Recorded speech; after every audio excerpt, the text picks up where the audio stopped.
سلسلہ من گھڑت روایات قسط نمبر 185۔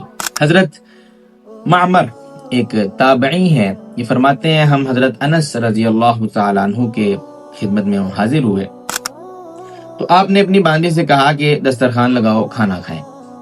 ہم نے کھانا کھایا تو کھانے کے بعد انہوں نے اپنی باندی سے کہا کہ رومال لے آؤ۔ وہ رومال لے کر آئی تو وہ میلا تھا۔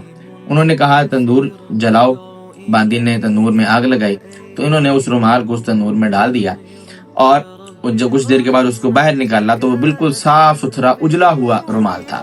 تو ہم نے پوچھا اے حضرت انس یہ کیا ہے ماجرا، ہمیں تو یہ پہلی دفعہ دیکھا ہے۔ تو انہوں نے کہا یہ وہ رومال ہے جس سے حضرت صلی اللہ علیہ وآلہ وسلم اپنا چہرہ اور ہاتھ مبارک پہنچا کرتے تھے، اور آپ صلی اللہ علیہ وسلم کے جسم اطہر سے جو چیز ایک دفعہ لگ جائے اس پر آگ حرام ہوتی ہے، اس وجہ سے یہ نہیں جلتا، اور ہمیں جب بھی کبھی اس رومال کو دھونے کی ضرورت پیش آتی ہے تو ہم یوں ہی کرتے ہیں، آگ میں ڈالتے ہیں، سارا میل کچھ جل جاتا ہے لیکن رومال کو کچھ بھی نہیں ہوتا۔ یاد رکھیں رسول اللہ صلی اللہ علیہ وسلم کے معجزات بے شمار ہیں، بہت سارے ہیں، معجزات سے کسی کو انکار نہیں ہے، اور معجزات نبیوں سے آتے ہیں اور اللہ تعالیٰ ان کو دکھلاتے ہیں، اس سے کسی قسم کا کوئی انکار نہیں ہے، لیکن یہ روایت کہیں سے ثابت نہیں ہے۔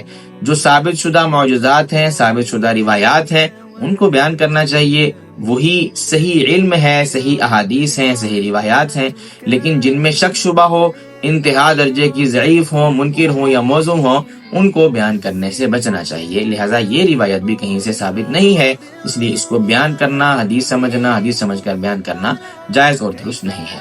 جزاکم اللہ۔